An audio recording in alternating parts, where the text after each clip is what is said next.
Hi friends, welcome to first news. నేను మీ సంతీష్. ఇప్పుడు present all over ఇండియాలో ఏం జరుగుతుందంటే ఎలక్షన్స్ అయిపోయాయి.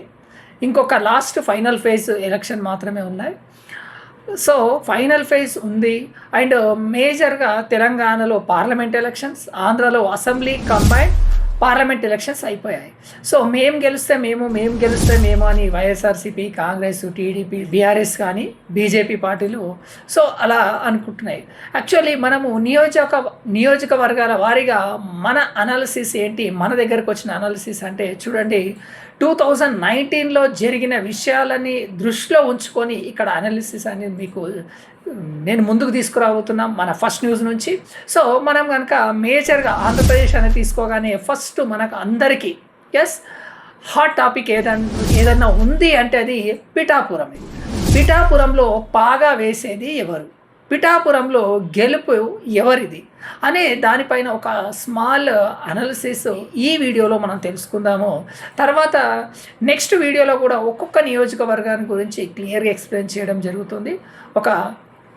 సో పూర్తి వీడియో కనుక పూర్తిగా చూసినట్లయితే మీకే అర్థమవుతుంది మన అనాలిసిస్ ఎంతవరకు నిజమవుతుందో 4th జూన్లో మీకు తెలిసిపోతుంది.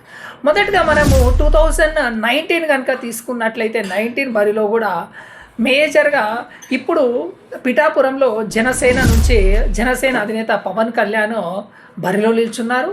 మేజర్గా అక్కడ SVSN Varma major TDP candidate. ఎందుకంటున్నానంటే 2014లో చూడండి, అతను ఇండిపెండెంట్ క్యాండిడేట్ల పోటీ చేసి రెబలియన్గా 97,000 ఓట్స్తో 57.59 అంటే దాదాపుగా 58% ఓటింగ్ పర్సంటేజ్ని దక్కించుకున్నాడు.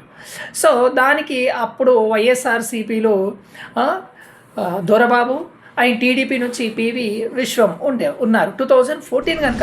అదే 2019కి వచ్చేసరికి వైఎస్ఆర్సీపీ, టీడీపీ, జనసేన.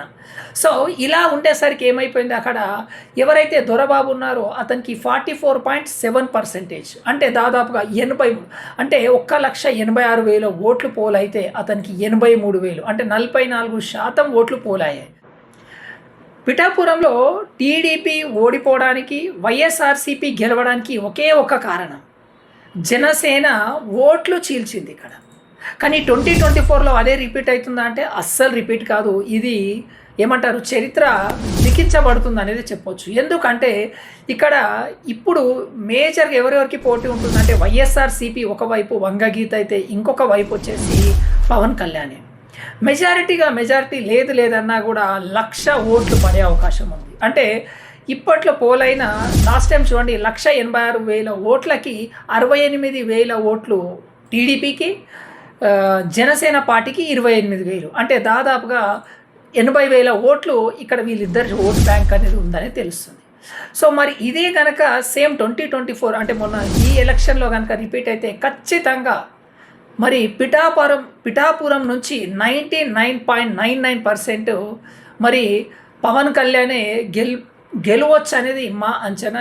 మరి ఇక్కడ మనం ఒకవేళ ఓట్ల శాతం ప్రకారం తీసుకుంటే ఇలా, మరి క్యాండిడేట్ ప్రకారం కూడా తీసుకున్నట్లయితే ఎస్విఎస్ఎన్ వర్మ కూడా మంచి వ్యక్తే. కానీ టీడీపీ జనసేన పొత్తు ఉండటంతో జనసేన పార్టీ అంటే పవన్ కళ్యాణ్కి ఇక్కడ సీటు పవన్ కళ్యాణ్ నిలబడ్డాడు. అదే వంగగీతకి ఇచ్చారు వైఎస్ఆర్సీపీ.